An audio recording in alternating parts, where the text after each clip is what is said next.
My name is Dr. Chris Jenkins, and I am the CEO of the Orianne Society and the host of the Snake Talk podcast, the podcast where you learn about nature's most feared, maligned, and persecuted animals.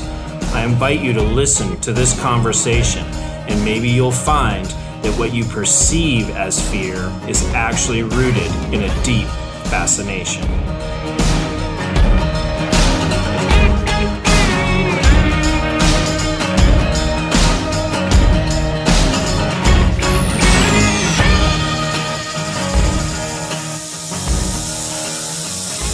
Welcome to the Snake Talk podcast. I am sitting here with Dr. Gabriel Blouin-Demers. He is joining us today from Canada, up in Ottawa. And pretty excited about today's episode in that, I first learned about Gabriel's work when I was starting my PhD. I think was about the time he was finishing his PhD, and a lot of the manuscripts were coming out from his research. And while I was working on a different species, there were a lot of similarities, and so I ended up reading a lot of his work, in particular on black rat snakes. And, I do a lot of snake-related programming, at schools and communities and all of that, as you know. And, where I live, black rat snakes are probably one of the more commonly encountered snakes. So I get a lot of questions, and I've been wanting to do a black rat snake episode. So I figured that we would talk to Gabriel and learn a little bit more about these animals. So welcome to the podcast, Gabriel. How are you doing today?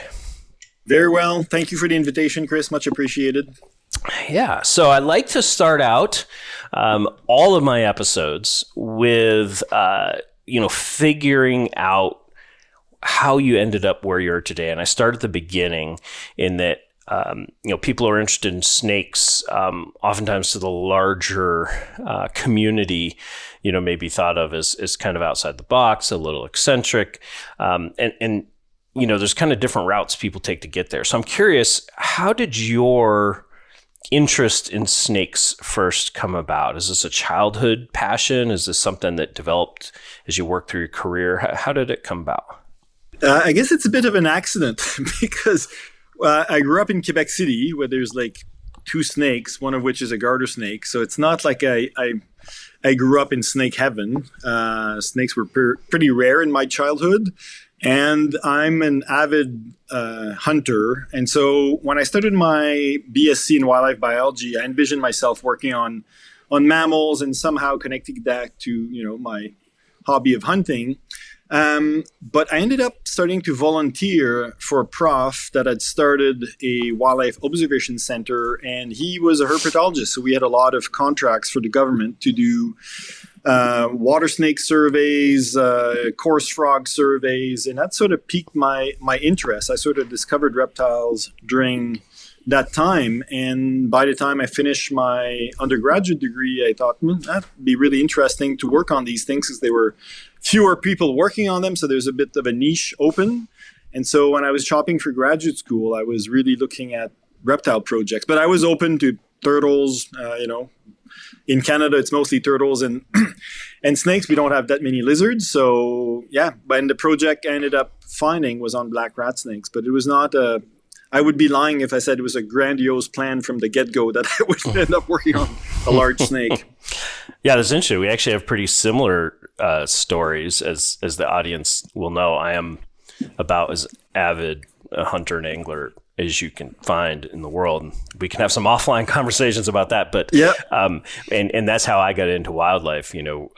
Interest in mammals. I was originally wanted to be maybe like a black bear biologist or something like that, and just found this incredible niche with snakes and ran with it. So it's interesting. Somewhat similar story. So you mentioned your undergrad. I didn't catch, maybe you said it, but where did you go to do the undergraduate? I was at McGill University in Montreal. So southern part of the province, still not snake heaven, but there are a few more species that are just in the southern part of the province. Like you'll get milk snakes and water snakes in that area, but you don't get where I grew up, which is further north. So, yeah, again, not snake heaven, but a few more options for sure.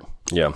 I've always found, I've worked a lot, even though I'm in the South now, I've worked in northern latitudes quite a bit. And one thing that always interests me with a lot of species is that, well, you may not have the diversity, the richness of species, but oftentimes you can have incredible abundance of these small number of species, which was fascinating.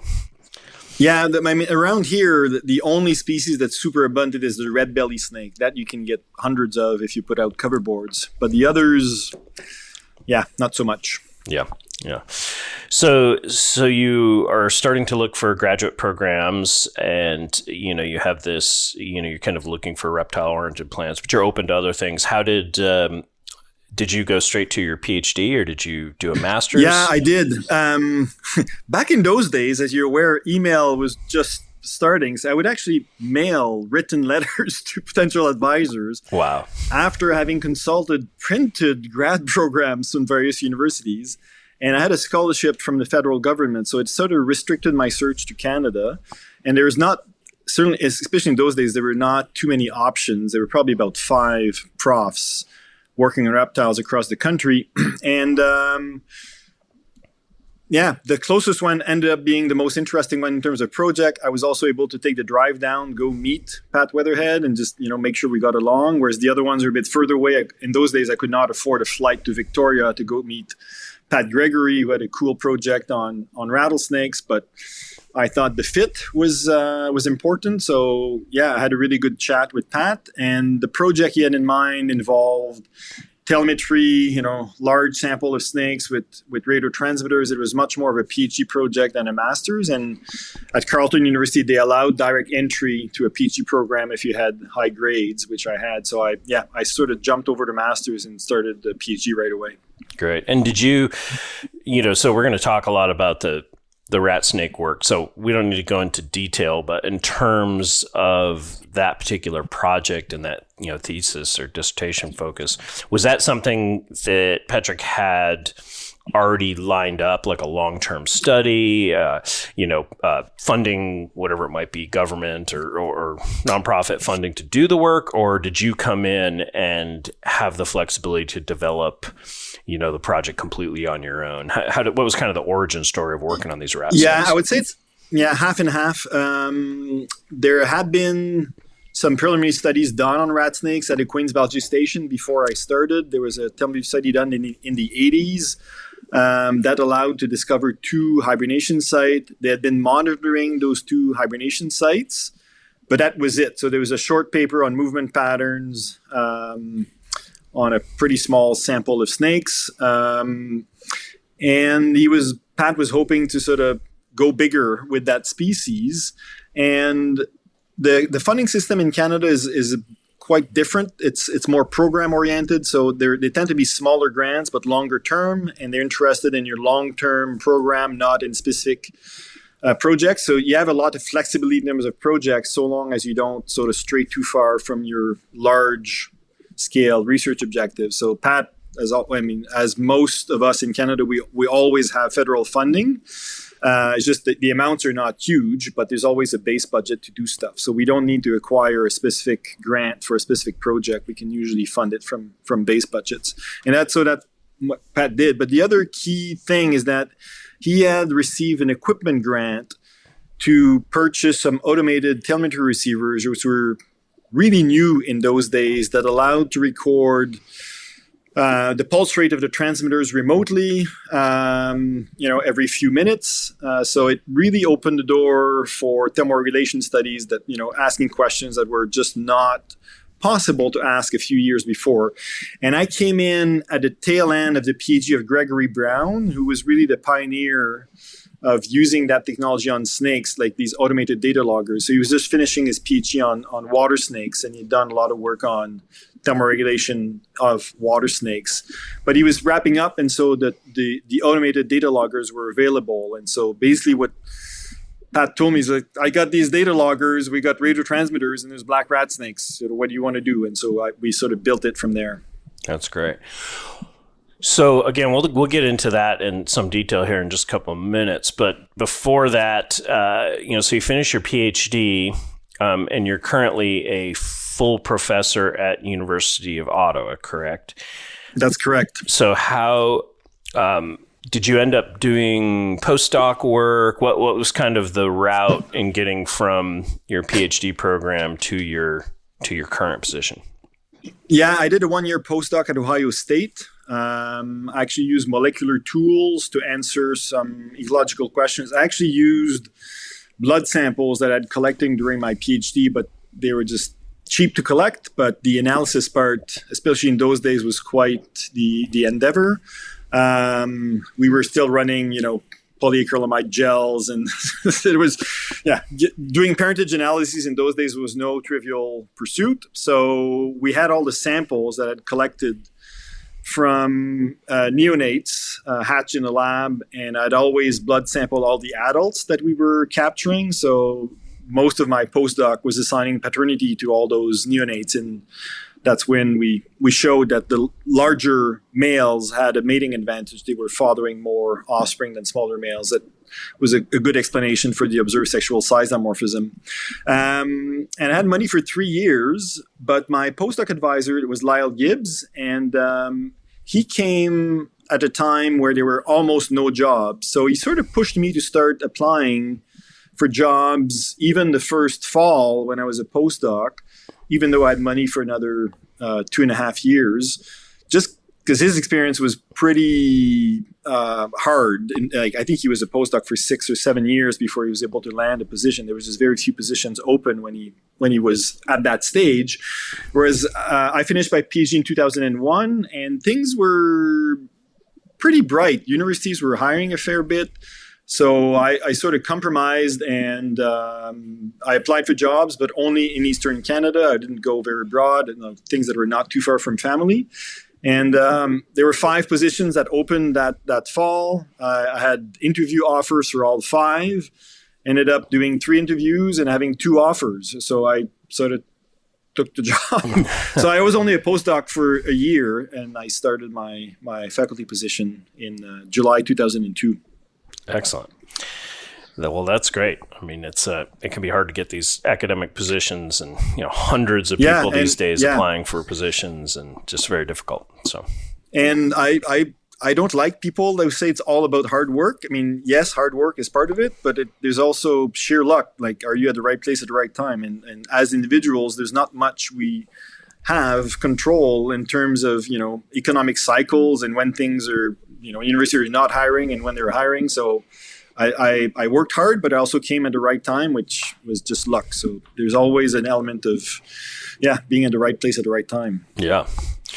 Great. Well, let's transition and talk a little bit about your work on rat snakes. And before we do that, let's just set the scene. So our audience is incredibly diverse, everything from academics, agency people, herp enthusiasts, just people who've, aren't even necessarily into snakes, but a topic catches their eye. So let's just start and give the real brief overview, like Black Ratsnake 101. Like, what is a black rat snake? Yeah, so it's a colubrid, so it's the most diverse family of snakes. It used to be in the genus Elaphe that's shared with Europe, so there's a lot of Elaphes in Europe, but North American species have been split in their own genera now. So, but yeah, it's part of a large family. It's probably one of the most widely distributed large snakes in North America. Like garter snakes are all over North America, but in terms of largish snakes, it's one of the most widely distributed. So pretty much the eastern half of North America has rat snakes, and as you alluded to, they're quite common down in the US, but there's 2 extensions of that main distribution that come into Canada. One is a few small pockets on the north shore of Lake Erie. So there's a few populations of rat snakes in Ontario in that area, but it's small isolated populations. But there's one bigger, it's about 5,000 square kilometers. It straddles the St. Lawrence River. So there's a chunk of that population that's in upstate New York. But then there's a 400-kilometer gap from that population to the main distribution. And then that population extends on the north side of the St. Lawrence River into Ontario, and it's associated with the geological formation called the Frontenac Axis. So that's a rocky Canadian shield rock formation that extends from Algonquin Park all the way to the Adirondacks. So it's not well suited for agriculture. So the habitat is still quite forested, quite pristine. And there's this locally abundant species, but the distribution in Canada is very small. They're a constrictor. They feed mostly on small mammals and bird eggs. They're excellent climbers, spend about half their time up in trees. And in Canada, they're only active, they're underground, hibernating, very cold for about 6 months of the year. So they're on a very tight budget. I know, in Texas and Florida, they're active almost year round, but here in Canada, they're only active for about half the year. So they're on a tight schedule to get their stuff done before winter comes. Yep. And so talking about this area, I'm assuming your study site was the site near the St. Lawrence, north of the St. Lawrence. Yeah, it's in that population. It's not, my study site was not right near the St. Lawrence, but yeah, it's sort of smack in the middle of that bigger population that straddles the St. Lawrence River. Yeah, so I was going to ask you about, when you say a population, is it kind of one overwintering site, or is it, kind of a pretty significant chunk of area with multiple overwintering sites and all of that? No, it's a bunch of hibernacula. Even in my own study area that was about 10 kilometers by 3 kilometers, we located 21 hibernation sites. So it's a network of hibernation sites. What I mean by population is that the various hibernacula populations overlap during their summer activity, and we've shown that members of different hibernation sites mate with one another, so they're not populations in the genetic sense of the term. What I mean, it's the distribution of that Canadian population that's actually isolated from all other rat snake populations. I said it comes a bit in upstate New York and into Ontario, but it's 400 kilometers from the nearest other rat snake populations. Yeah. So what is it, do you think, that creates that distribution? You mentioned that kind of interesting, unique geology there. Is it something with the geology and, say, the resulting forests or an indirect effect like the lack of agriculture, which you mentioned? Though places I've seen rat snakes do okay around agriculture as long as there's a fair amount of forest and all that. But what is it you think, or is it just some legacy that snakes would have had a broader distribution historically, but they declined everywhere but here? But why are they in this isolated pocket, I guess is the question. Yeah, there's a couple of interesting things and some unknown factors probably, because when you look at old naturalist logbooks, it seems that gap between the main U.S. population and the Ontario/upstate New York population seems to be old. It doesn't seem to be recent. There are no historical records in that zone of separation. So it seems that it was even pre-European. And we know the climate has varied a lot, in the last several thousand years. And so rat snakes at some point invaded Canada, well, certainly after glaciers retreated about 15,000 years ago, and they seem to have invaded from two routes, one in upstate New York and then over the Thousand Islands into Ontario, and one more probably the Detroit area on the north shore of Lake Erie, not Lake Ontario, because there's never been any connection in the Canadian populations on the north side of the Great Lakes. So there's always been two disjunct populations. And the population in southern Ontario, where it's super intensive agriculture, has dwindled to 2 or 3 extant pockets. And the population associated with the Thousand Islands and the Frontenac Axis has not dwindled to the same extent, probably because the habitat is really crappy for agriculture. It's rock. Yep. And so it's largely forested. So I know, in the U.S., you're associated, you see rat snakes more or less everywhere, even in areas with pretty intense agriculture. But keep in mind that they're not facing the same challenges in terms of very short active seasons. Females in our population only breed every 2 to 3 years because it probably takes them that long to acquire the resources for reproduction when they can only feed for about 4 months per year. They're hibernating for 6 months, but they need to empty their guts before they go under. In the springtime, they come out. They're a bit groggy. It takes them a while to get back, into speed. So, yeah, the feeding season is pretty short. So they're also facing different challenges. So they probably could not face intensive agriculture, the additional mortality that comes with that, and an important road network where we are. So it seems that intact or relatively intact habitats is what has preserved them where we worked on them, whereas they really have diminished big time in southern Ontario.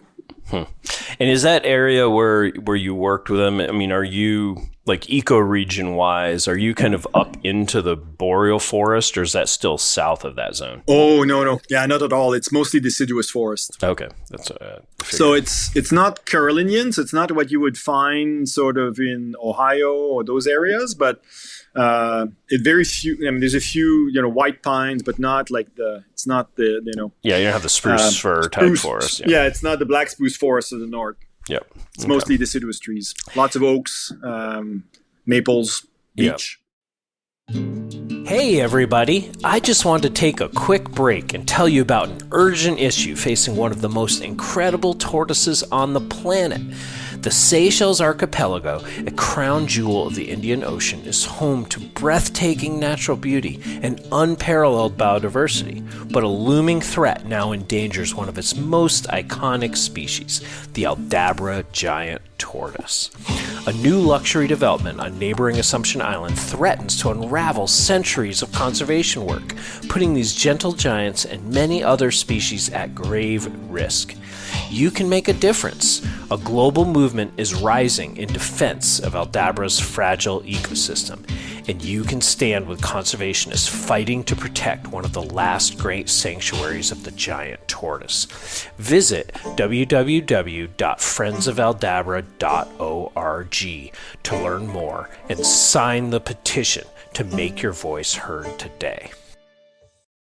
And I'm curious with that shorter growing time, again, we're going to get into the details of your research, but just kind of, again, laying the groundwork, talking about black rat snakes in general. I'm curious with that short growing season, obviously you said you have an interest in mammals, and so obviously you're familiar with these things like Bergman's rule and stuff. So like a whitetail you may see up there, well, big buck might be 200-300 plus pounds, whereas one I might see down here is 100 to 200 pounds would be really big, meaning that mammals typically get larger at higher latitudes. And then reptiles are all over the place. There's been some people talking about how it's almost reverse with some groups, but what I'm getting at is I'm curious, those rat snakes that you're seeing at the northern edge of their range, are they typically smaller in size than something you might see down in Georgia here, or similar? How does that line out? Yeah, they're similar in size. The biggest individuals total length would just be over 2 meters, like 220, maybe some of the largest ones. Most of them SVL probably 160, so without the tail, so maybe 180 centimeters total length. So about the same size as what you find down south. And as you said, the Bergman rules has been elaborated with mammals in mind. It's about surface to volume ratios and metabolism rate, which don't really apply to ectotherms. And when people have looked at it with reptiles, as you said, it's a bit all over the place. So there's not a huge amount of evidence for this applying to reptiles. So no, not a ton of difference in terms of size. Probably not a ton, it seems, in terms of density. We have, a fair number of snakes in our study area. The main difference we found is that they seem to live a lot longer. And in fact, the really cool thing is we actually acquired raw capture data from Maryland. I think they were collected by, I forget the name, but like in the 40s, one of the pioneers of herpetology, there was a paper about rat snakes in Maryland that was published in the 60s, but the capture data were dated back to the 40s. But anyway, so we had these raw recaptured data, and what we're able to show is that the number of active days for the life of rat snakes is about the same if you go, south or north. But because they have very few active days up north, ours live about 25 years, whereas they probably live about 15 down south. Yeah. But if you calculate the number of active days, you get about the same number. Oh, so it seems that Ontario, during hibernation, and it makes sense. They're probably just on pause during hibernation. These probably don't. Hibernation days at 4 degrees C probably don't count much towards your longevity. Yeah, exactly. Well, I'm curious. Well, let's start to talk a little bit about the research you did, and I'm fascinated about it with it in general because I know you did a lot of work on females and gravid females. That one component of it, and to me, with some reptiles, it's been shown that it's actually like it's not an adult animal, based on thermal environments and all that could actually live further than that range. But the limiting factor is actually being able to successfully reproduce. And so their ranges are limited. And I know you did a lot of work, again, with females and gravid females. And we may circle back to that concept because I have some questions about that. But in general, why don't we just talk about your research? You talked about you talked about the project, the origin of the project. We gave a little background on the area and the snake, and you talked about automated telemetry. So why don't you talk about how you kind of designed this project, some of the techniques you used, and kind of lead in, and we'll just have a general discussion about it from there. Yeah, so as I said, we had sort of an embryo of an idea when I started, and I spent a lot of time reading the literature to try to figure out what would be the best way to capitalize on what we had in terms of questions. And so at that time, the cost-benefit model of thermoregulation was quite a hot topic.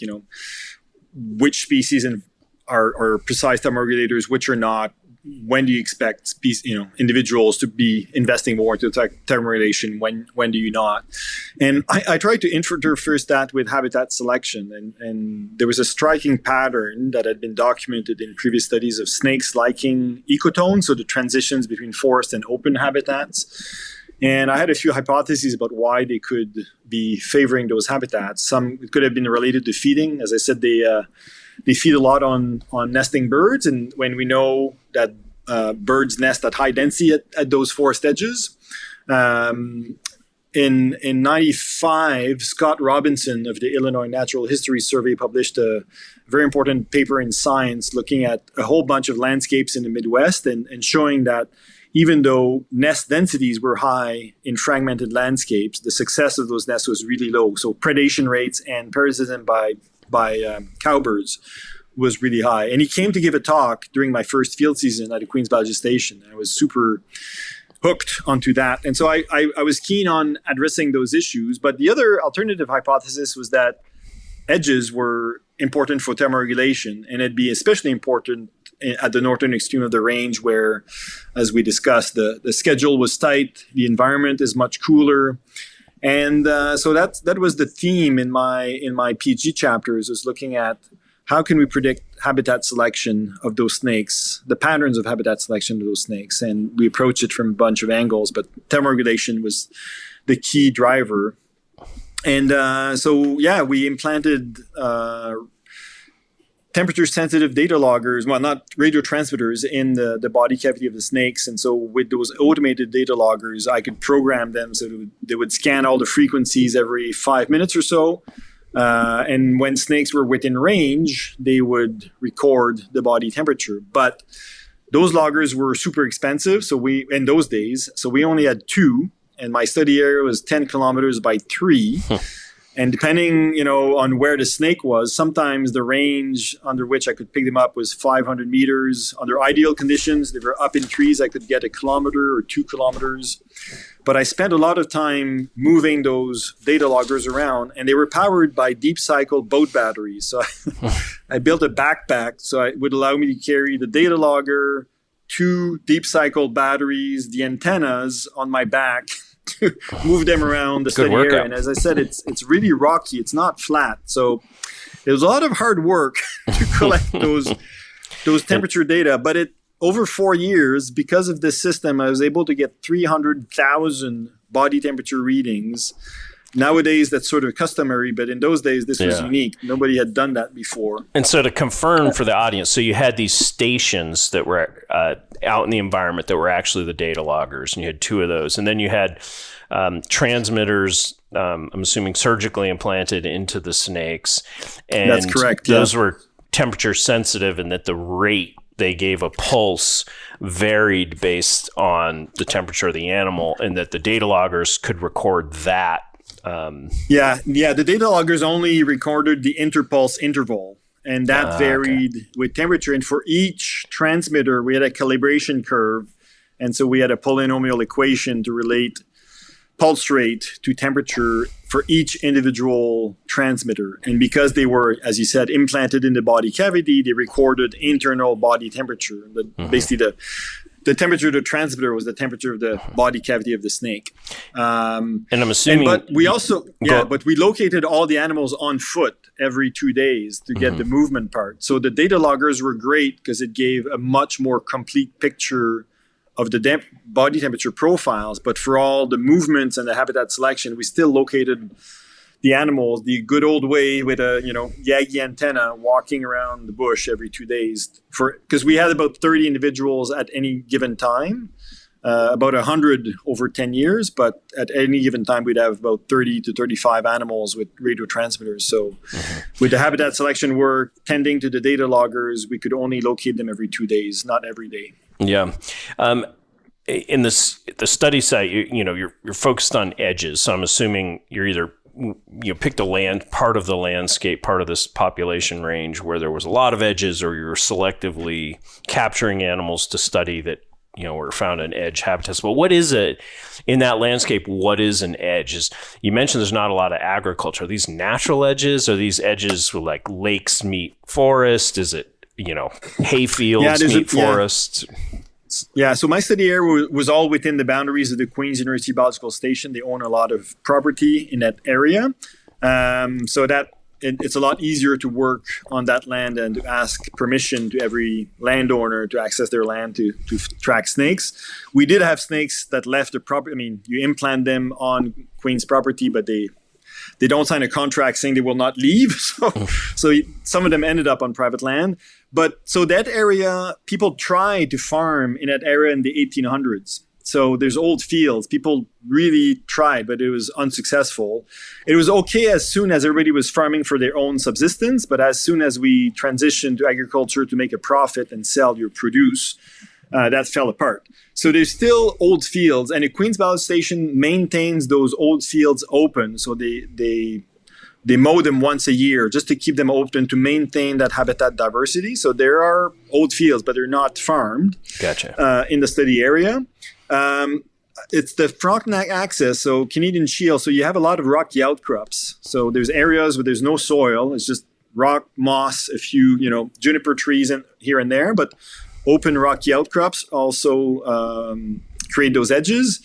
And then there's it's important beaver habitat. There's lots of beaver ponds and wetlands. Again, because it's rolling terrain and it's rocky, it holds water. So there's lots of also wetlands. So I'd say it's evenly split between old ag fields, rocky outcrops, and wetlands create. So about 30% of the study area is open, and about 70% is forest. Okay. So what did you learn about things such as movements, habitat selection, some of these questions with gravid females? What did you learn about these edge habitats and kind of the ecology of these snakes? So we confirmed that snakes actually they favor those edges. They like those transition zones between forest and open. If it's an old ag field, you would never find them in the middle of that ag field. You'd find them at the edges. If it was more natural open habitats, like rocky outcrops and wetlands, they would be found at the edges, but also within those more open. So if there's structure left, like an old hayfield doesn't have much structure, but if there's structure left, they will use those open habitats. So they don't spend a ton of time within forest interior. So we did confirm that, they're really attracted to those edges. And we showed that they actually maintain higher body temperatures while in those edges. So they thermorelate better. Gravid females have a super strong preference, like an even stronger preference for those edges.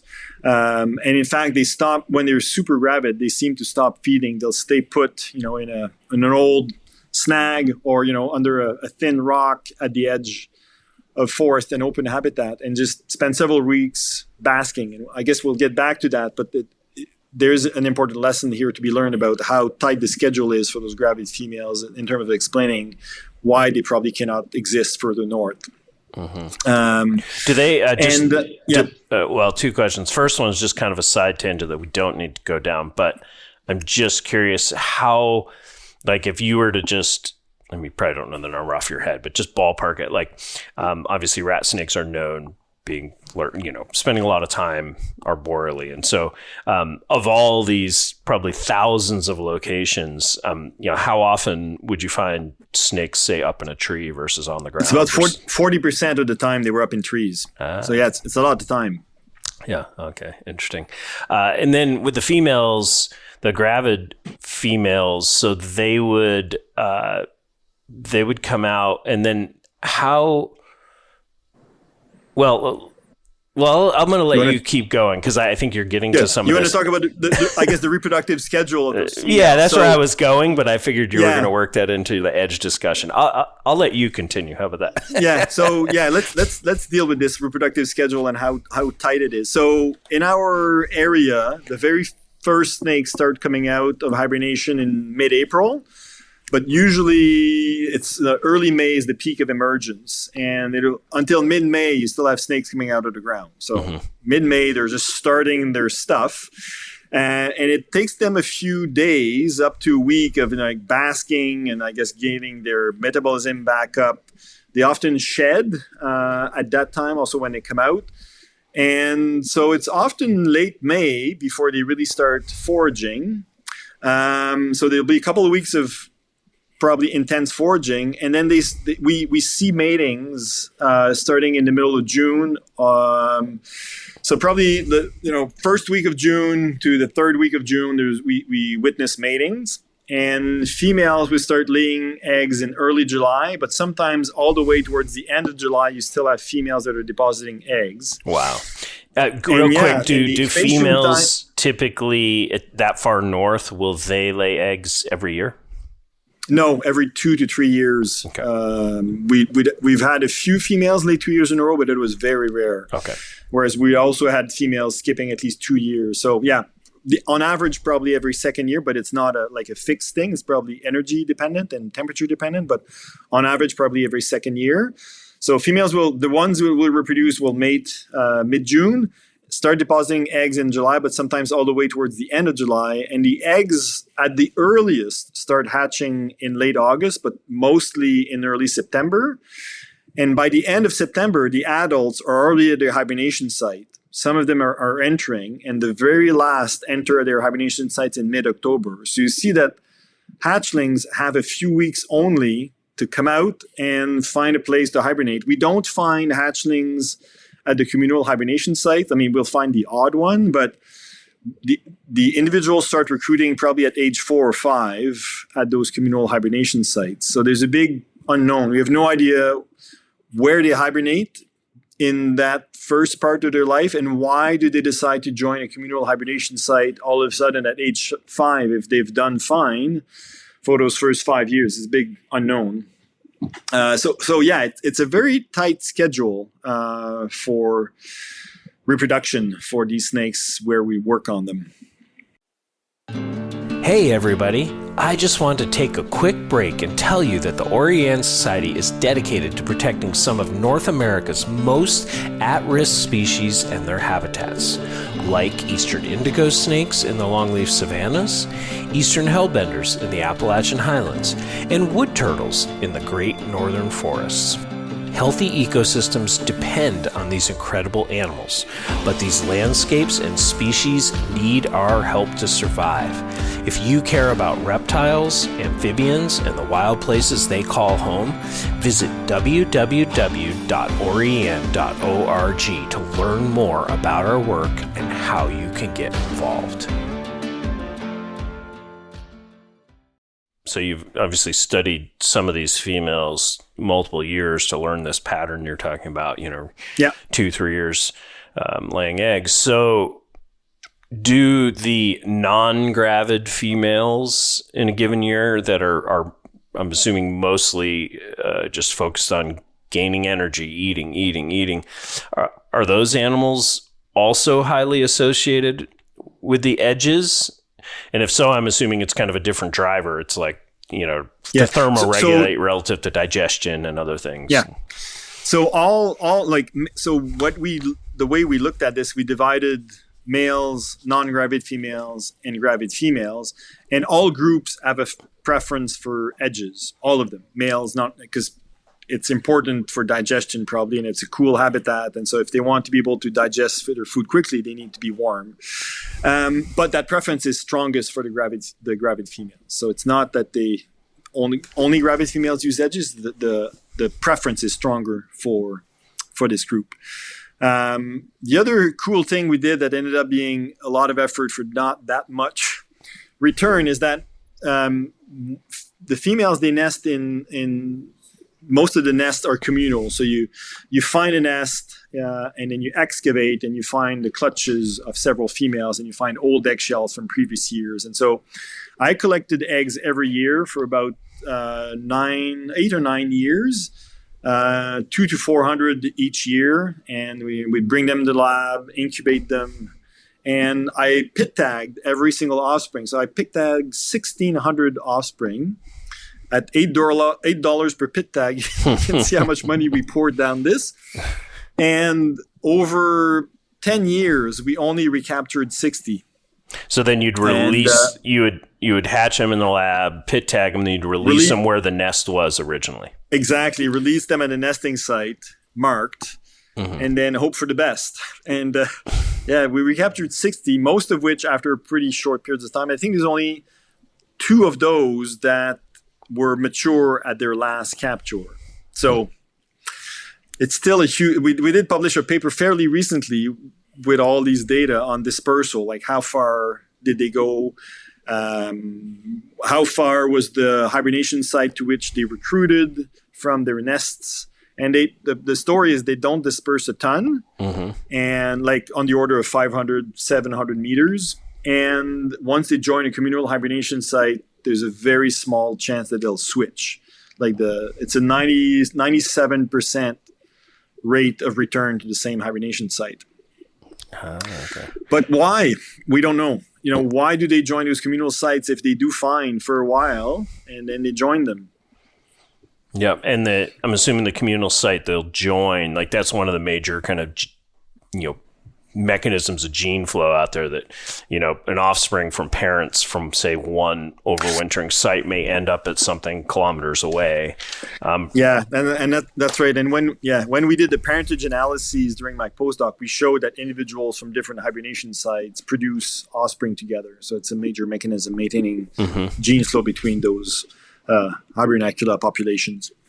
Yep. Okay. So what other components from the dissertation are, were you focused on? The other thing is that all the evidence about the need to thermoregulate driving habitat selection was correlation, right? Females need to thermoregulate more. We showed that they had a higher thermal preference in the lab. They use edges more, but it's all a correlation. So I wanted an experiment to show this. And there were a few studies that have been published on thermophily. So people feeding snakes in the lab and looking at the effect of this large meal on temperature selection. And it was pretty clear that for most snakes, they would increase their body temperature after feeding. I thought, that's cool. It's been done in the lab, but could I export that to the field? And I did actually. I actually fed snakes that had radiotransmitters in the field, and to elicit this thermoregulatory response, and showed that after a large meal, they would increase their body temperature, increase their precision of thermoregulation, and use edges even more. So that was sort of the last component, if you will, that there was an experiment to show that if you manipulate the need to thermoregulate, you can change your habitat selection patterns. And to me, that was probably the coolest part of the thesis, to be able to demonstrate that in an experimental way. Yeah, that's interesting. So these edges are absolutely critical. One, there's a higher abundance of food. So you've got both your males and your females, say non-gravid females, kind of focused in that area. And then when they eat a meal, they can thermoregulate and raise their temperature. And we did do small mammal trapping to demonstrate that. Like the birds, it's been shown by others. We did not collect our own data on bird nests, but we did do small mammal trapping and showed that, densities of small mammals were high in those edges. And then you've got... and then you've got on the reproduction side, if you have a lot of your animals focused in on the edges anyways, in terms of mate searching, you're going to have higher probabilities of successful matings if you're in those same areas. And then obviously the gravid females are using those to thermoregulate too. So it seems like a really important component to these populations. Anything else from that rat snake research relative to edges you think's worth noting, or? No, I think we've covered most of the ground on the importance of those edges. I think you summed it well. I guess the one thing to note is that hibernation sites are not necessarily located in those edges. In fact, as I said, we located 21. And when you compare sort of habitat characteristics of those sites to random sites, we can't detect anything on the outside. On the old, when you read old snake papers, they always talk about, south-facing talus slopes, la, la, la, la, la, la. Well, in our case, that's not the case. I mean, the most productive site was a north-facing slope. It was covered in very thick cedars. It was super cold. There was no solar radiation. That's where we caught the most snakes. And so it seems that the underground structure is probably the key here. Like they have to be below frost, and the frost line where we work is probably at least a meter. So that's certainly an issue. I mean, snakes don't dig their own holes, and it's rocky soil, so they have to use existing crevices. And it seems dehydration is an issue during hibernation. For when you spend 6 months underground in really cold air, you lose a lot of humidity, body moisture, and so there's probably an element of those sites need to be wet enough for the snakes not to dehydrate during hibernation. But again, they're important habitat components, like really key, but not linked to edges, at least in our study area. Yeah. I know one of the through lines, through your career and, working with wildlife is conservation. And thinking about these rat snakes, you're at the northern edge of the range. I'm assuming these municipalities, governments in Canada are concerned with conserving these snakes. And so you've just gone, 20 some odd years ago, went and showed the importance of edge. And, that could be somewhat of a slippery slope, meaning, we need to completely fragment all of these landscapes. But you also mentioned at the other site in Canada that the agriculture, and you implied that it was the agriculture that may be causing those populations to decline. So I'm just curious, what's the, what's that threshold? Where's that line in terms of like how much edge is good edge for this species? We were very careful in our conservation recommendations. Like the species is considered threatened in Canada, so there's actually federal mandate, federal obligation to protect its habitat. But in southern Ontario, it's pretty clear that habitat loss has caused those declines. And what has caused the habitat loss is intensive agriculture. It could have been something else. I mean, the snakes don't use cornfields. They don't use tobacco fields. And so they don't use soy fields. If it was a Walmart parking lot, they probably would not use that either. But so the decline was caused by habitat loss. And we were very careful also in outlining that in our study area, those edges are mostly natural. It's transition zones between rocky outcrops and wetlands and forest. And our study site is still 70% forested. That's a lot of forest. Yeah. But yeah, having some open habitats is key. But it seems that there's enough with wetlands, rocky outcrops. You don't need. Yeah, they did use the edges of old fields. They probably would have used those other edges more. But yeah, there's no intensive agriculture within our study area. And the densities are quite nice, quite high. So again, it's correlation, but it does suggest that intensive agriculture, when the snakes are on a tight budget, is probably not compatible with survival. Yeah. So keeping on that conservation line of thought and talking about these rat snakes, before we started recording, you and I were just kind of chatting a little bit about, the winter this year and how cold it was, and then talking about winters of old up there. And so like in many places, it sounds like winters are on a warming trend where you live. And so I'm assuming you have to assume that what's keeping these snakes, or the reason they're at the northern edge of their range is because it has got so cold there over time. I mean, what do you think the future for black rat snakes is bright in Canada? Do you think this population you've been studying, I'm not saying it's going to like adapt and track across the landscape in a very short amount of time, but I mean, do you think some of these warming trends might actually be helping the snake? Again, not saying they're good. I'm just saying, what's the future of black rat snakes in Canada?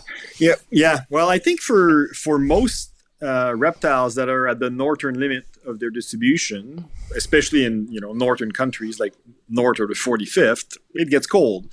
So I think global warming is bad in general, but for those animals, it may not be such a bad thing.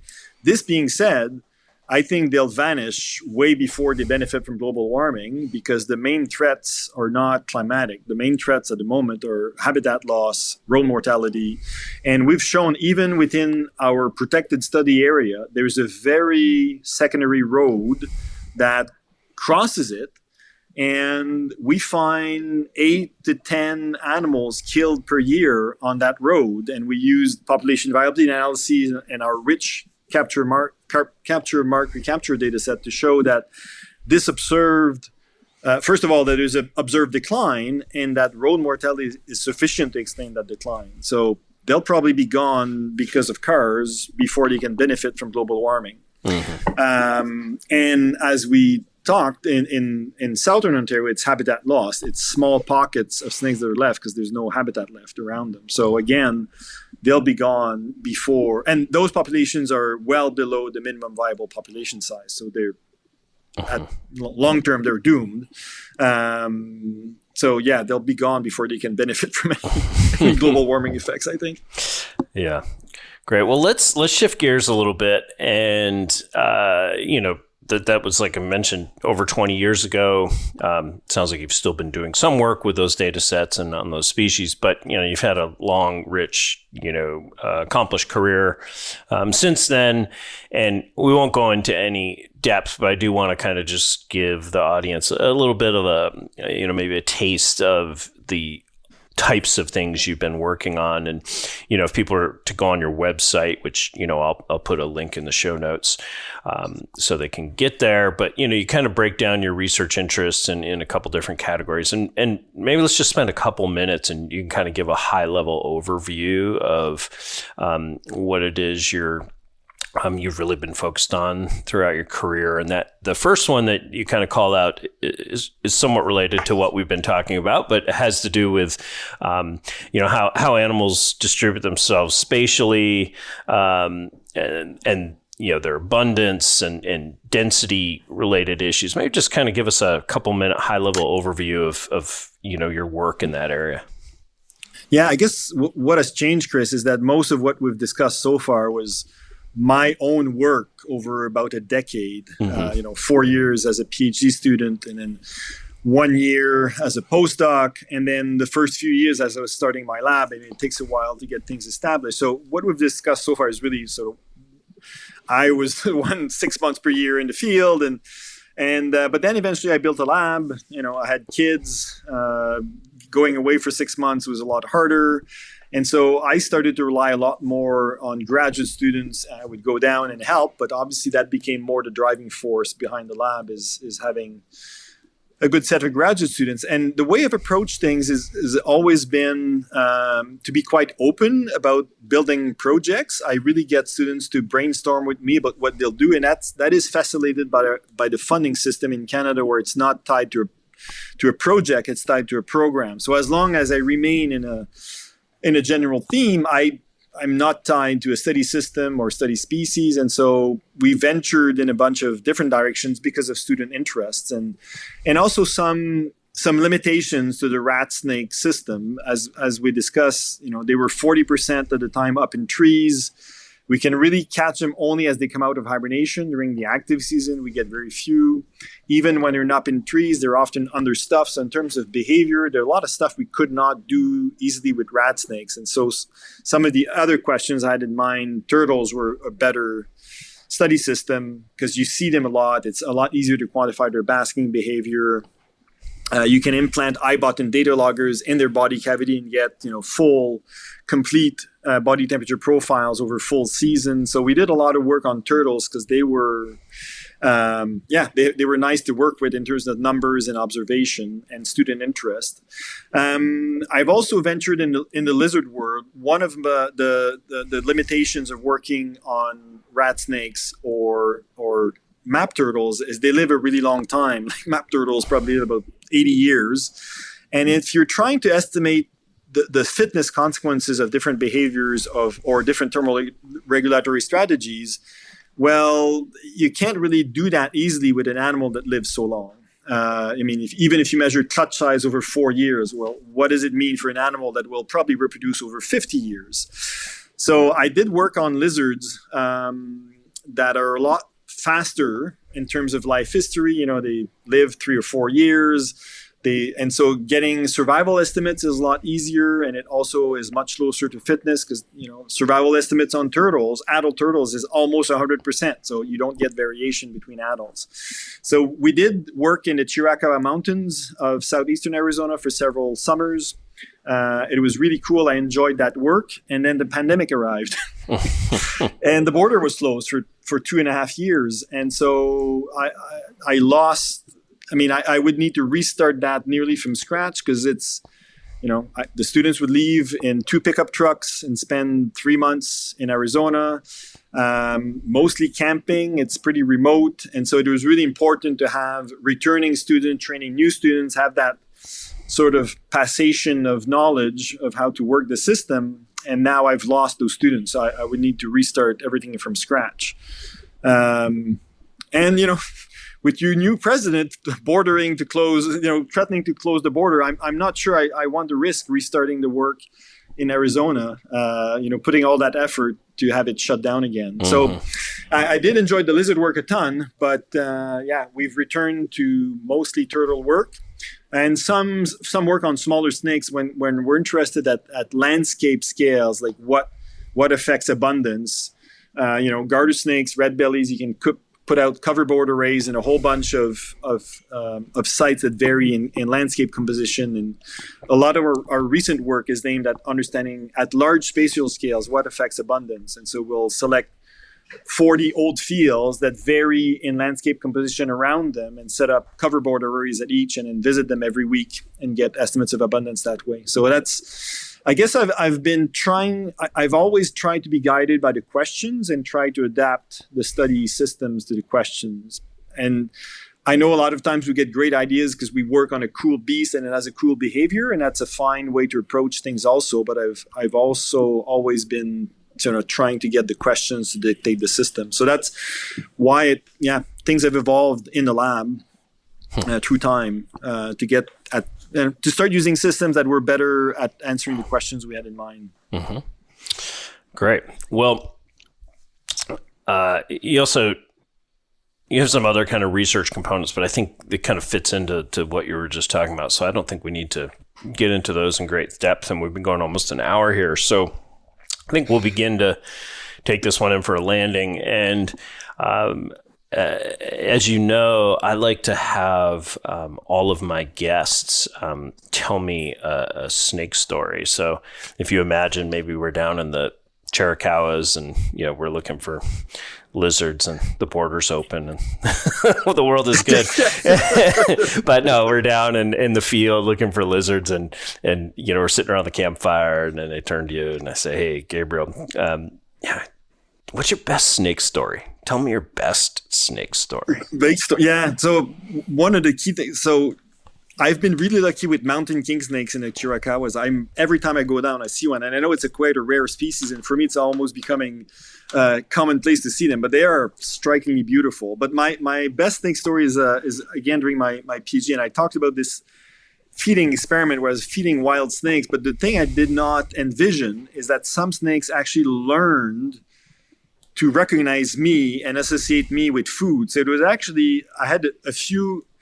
I could not achieve that with all the snakes because, as I said, one of the frustration is oftentimes they were not visible, they were up in trees, but there's a few individuals that I was able to feed fairly often at first, and it was not too long before a few of them learned to associate me with food, and I would approach them.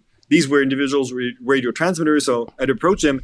They would start raising their heads, tongue flicking, and they would actually take food straight out of my hands, like hand feeding wild snakes was a pretty cool thing. But then I started thinking, well, do they associate just me or any human? And I was starting thinking if others start coming in a steady area and then all of a sudden they have rat snakes coming after them thinking they'll be fed, I don't want to see all the horror stories that we'll have, going around the neighborhood about rat snakes chasing people. But that was I think my coolest snake story is you're creating problem snakes in the wild. Yeah, that's great. That must have been a lot of fun. So.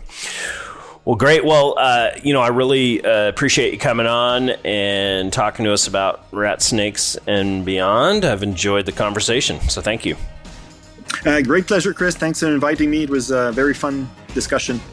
Great. And I just wanted to thank the audience and tell everybody to remember snakes are animals too, and it's a privilege to see one in the wild.